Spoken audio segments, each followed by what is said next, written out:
පොර ටිකක් නිකන් මේ වැඩෙන් පොඩ්ඩක් නෝන්ඩි වුණා වගේනේ. කවුද? අපේ මේ තඹුත්තේක මහාදයා. ඇයි?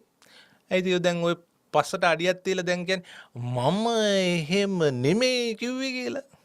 නෑ එහෙම මේ බොරු කිව්වා කියලා බොරු වහුණා කියලා බොරු මාට්ටුණා කියලා එහෙම අඩිපස්සට තියන්නේ. අද සද්දෙට ඇහෙන නිවුස් අපේ ආදරණීය වැඩසටහනක් මේක. සද්දෙට ඇහෙන නිවුස් අපේ ආදරණීය වැඩසටහනක් මේක.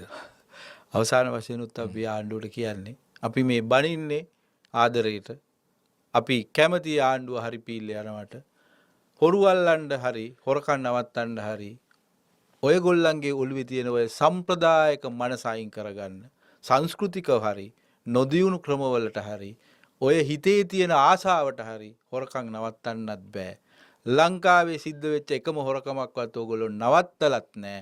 ඒ නිසා අපේ කට්ටිය හොරකම් කරන්නේ අනිත් අය හොරකම් කරනවා කියන ඔය පරණ සිතුවිල්ලෙන් අයින් වෙන්න කියලා තමයි අපි ඉල්ලන්නේ. අන්දරේ මැරුණේ නෑ. තව මෙහෙ ඉන්නවා.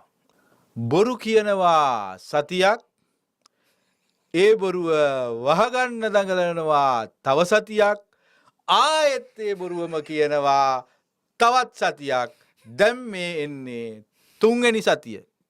මාර වැඩේ ලංකාවට උනේ